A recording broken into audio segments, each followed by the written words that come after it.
नमस्कार, आप देख रहे हैं हल्ला बोल टीवी। मैं हूं सुशील कुमार सिंह।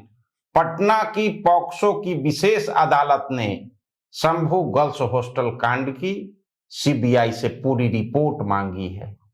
क्या है आगे मामला और रिपोर्ट, आइए जानते हैं हल्ला बोल टीवी के editor in chief Deepak Sharma से। पटना की पॉक्सो विशेष अदालत ने सीबीआई को आदेश दिया है कि 30 मार्च तक या उससे पहले पूरे जो शंभू गर्ल्स हॉस्टल कांड है उसकी पूरी जांच रिपोर्ट अदालत के समक्ष प्रस्तुत किया जाए।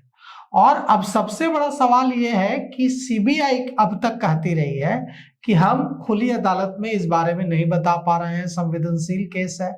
तो अब पटना की पॉक्सो विशेष अदालत ने सीबीआई से रिपोर्ट मांग ली है और अब रिपोर्ट देनी होगी सीबीआई की टीम को कि अब तक जब से सीबीआई ने शंभू गर्ल्स हॉस्टल कांड, जिसमें जहानाबाद के पतियावा से नीट की तैयारी करने पटना आई छात्रा की मौत हुई, इस पूरे मामले में क्या जांच में मिला, किससे पूछताछ हुई, किसकी ओर शक की सुई घूम रही है, परिजनों की से अगर बार बार पूछताछ की जा रही है और जो आरोपी हैं मनीष रंजन जो बेऊर जेल में बंद है उनसे पूछताछ नहीं की जा रही है, तो इसकी क्या वजह है। इन सारे मुद्दों पर अब जवाब देना होगा और रिपोर्ट बनाकर देनी होगी सीबीआई को। तो अदालत ने सीबीआई से पूछा है कि अब तक जांच में क्या कुछ हुआ, सबूतों की क्या स्थिति है और जो पूरी सीबीआई की जांच है वो कहां अटकी हुई है। छात्रा के परिजनों के जो वकील हैं एसके पांडे, उन्होंने इस रिपोर्ट की मांग करते हुए पॉक्सो कोर्ट में आवेदन दिया था। इसके बाद पटना का जो सबसे चर्चित और कहिए कि लोगों को बेचैन करने वाला शंभू गर्ल्स हॉस्टल कांड हुआ है, यह अब लोग भी जानना चाहते हैं, बिहार के लोग भी जानना चाहते हैं कि आखिर क्या कुछ हुआ शंभू गर्ल्स हॉस्टल में। तो पॉक्सो की विशेष अदालत ने अब सीबीआई से पूरी जांच का कच्चा चिट्ठा, पूरी जांच की रिपोर्ट मांग ली है और कोर्ट ने सीबीआई से पूछा है कि बताइए कि 45 दिनों से आप जांच कर रहे हैं, जांच में क्या कुछ हासिल हुआ है। सीबीआई ने सीसीटीवी फुटेज खंगाला है, कई मोबाइल जब्त किए हैं, छात्रा के भाई का मोबाइल, परिवार के दूसरे परिजनों का मोबाइल जब्त किया है, सीडीआर खंगाला है, कॉल डिटेल रिकॉर्ड खंगाला है, उसमें क्या कुछ मिला है।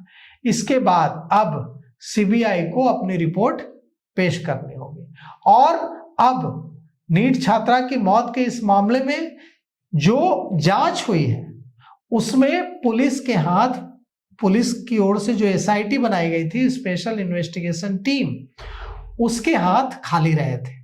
एसआईटी के हाथ कुछ भी नहीं लगा था। एसआईटी पर परिजनों ने आरोप लगाया था कि हम पर यह दबाव बनाने की कोशिश की जा रही है कि छात्रा ने सुसाइड कर लिया। अब जहानाबाद कई बार एसआईटी भी गई थी और सीबीआई भी गई, लेकिन एसआईटी के पास भी बताने के लिए कुछ नहीं था और सीबीआई के पास बताने के लिए क्या कुछ है यह सीबीआई को 30 मार्च तक कोर्ट को बताना है।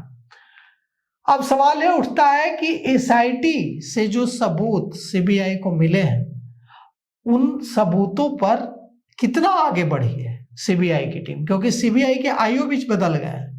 पहले इस केस में सीबीआई ने तेज तर्रार माने जाने वाले अधिकारी पवन श्रीवास्तव को आईओ बनाया था, लेकिन पवन श्रीवास्तव जादू नहीं दिखा सके। पवन श्रीवास्तव कोई ऐसी चीज सामने नहीं ला सके जो एक्सपेक्टेशन था, लोगों को उम्मीद थी। बाद में अब वे आईओ नहीं है, आईओ बदल दिया गया है। अब डीएसपी विभा कुमारी को सीबीआई ने आईओ बनाया है। अब कुछ ही दिनों पहले डीएसपी विभा कुमारी ने केस हाथ में लिया है और परिजनों ने फिर आरोप लगाया है कि परिजनों को ही पूछताछ के नाम पर प्रताड़ित किया जा रहा है। छात्रा के परिजनों ने आरोप लगाया है कि परिवार के एक सदस्य को सीबीआई कार्यालय पटना बुलाया गया और सुबह 10 बजे से लेकर शाम 7 बजे तक लगातार उससे पूछताछ की गई और उसको प्रताड़ित किया गया। उस परिजनों का आरोप है कि दबाव बनाया गया उस पर कि तुम स्वीकार करो कि छात्रा ने सुसाइड की थी, आत्महत्या की थी। अब पॉक्सो की विशेष अदालत के न्यायाधीश राजीव रंजन रमन ने सीबीआई से रिपोर्ट तलब की है और पूछा है कि आप बताइए कि जांच में आपको क्या कुछ मिला।